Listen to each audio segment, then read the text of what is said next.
In this tutorial, I want to show you some simple selection techniques.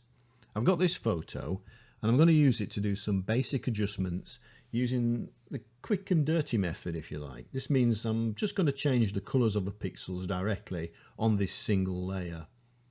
The advantage of doing this is that it's very quick. The disadvantage is that everything you do is non-reversible.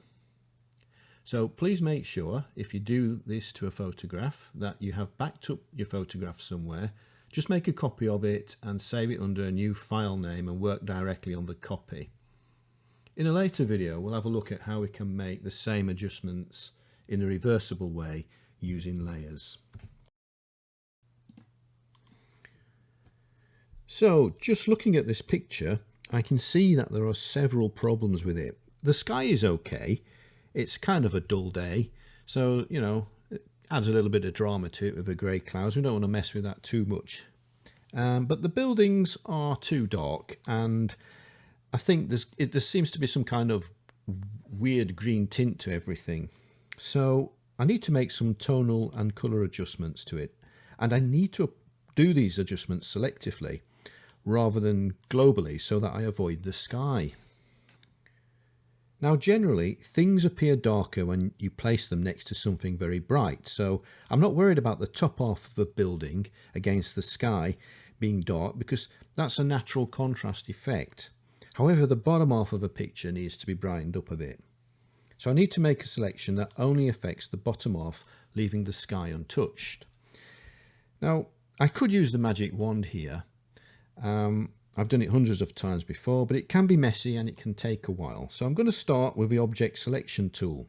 And instead of using the complex building with all the different tones and colours in it down here, instead I'm going to use the object selection on the sky where the pixels are of a similar colour and the edge is clearly defined by this rooftop here. So it should work better on there. So let's take that tool, object selection tool, and when you hover over the sky, it automatically shows you a preview of what's going to happen by default, and that looks pretty good.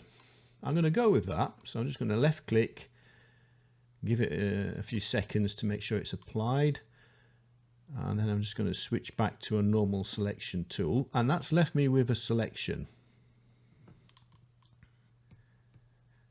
I'm going to zoom in on a couple of parts of the image just to see if that selection's any good, and it does look pretty good. It's missed out a few details like this aerial and so on, but I'm not too worried about that for the purposes of this, where we're just going to change the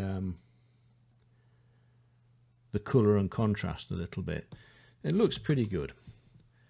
So what I'm going to do now, I don't want the sky. I've got the sky selected, but that's not actually what I want. I'm just going to switch the selection using select inverse. Shift Control I if you want. And now that's selected the buildings and left the sky unselected. Just double check if that's okay, I'm going to switch on quick mask mode down here at the bottom, just under the colours. And I can see that that's not 100% what I would have expected. It seems to have got a little bit of transparency here. We can see through the mask, which means those pixels are partially selected. However, again, for the purposes of this edit, what I'm going to do to the picture, it doesn't matter because I'm going to get rid of some of those, some of this selection anyway.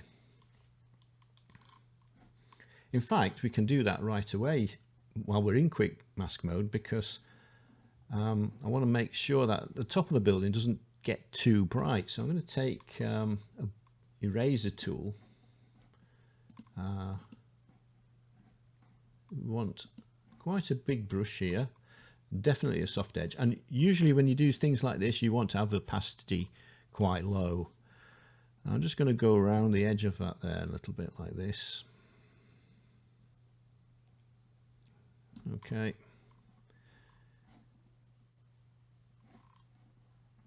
Maybe just click on those where they're going to be more like silhouettes.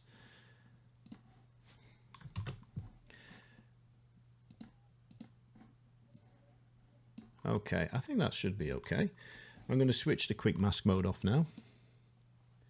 And now I'm just going to do a quick test using adjustments. We can use the levels and just swap this around, and I can see that with this it's working just the way I wanted it to work. I can adjust the brightness of the building without affecting the sky too much. Okay, so now that I'm here, I can go ahead and start making the change that I want with this picture, see if I can find something that looks good. And I'm going to do this using the levels. Some people prefer to use curves when they're doing this, and that's probably better because curves give you more control, but they are a little bit more complicated to use.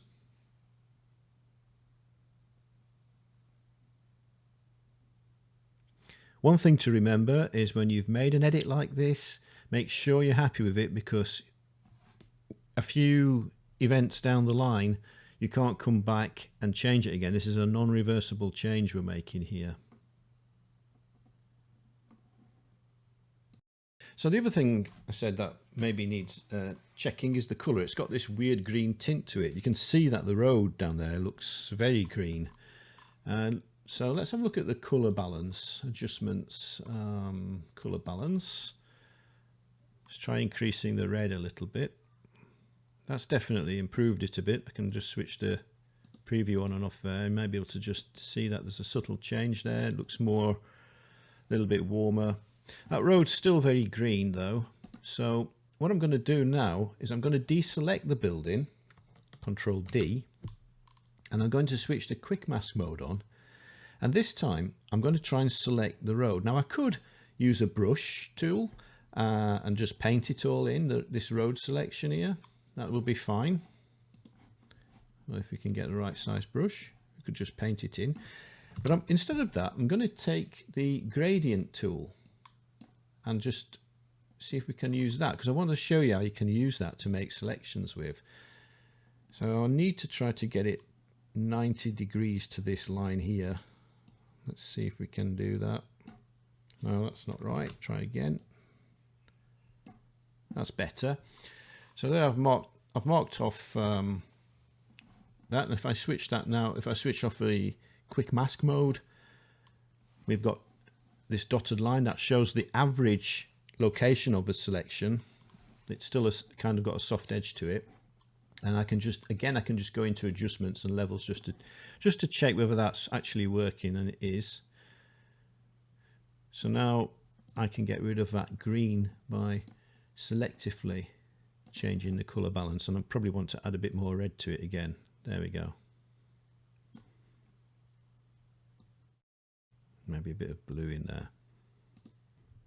So that's about it. I'm not going to do any more to this. The main purpose of this video was just to show you a few selection techniques and how we can work just on one layer in a very quick way, just to make a few edits if you know about these selection techniques.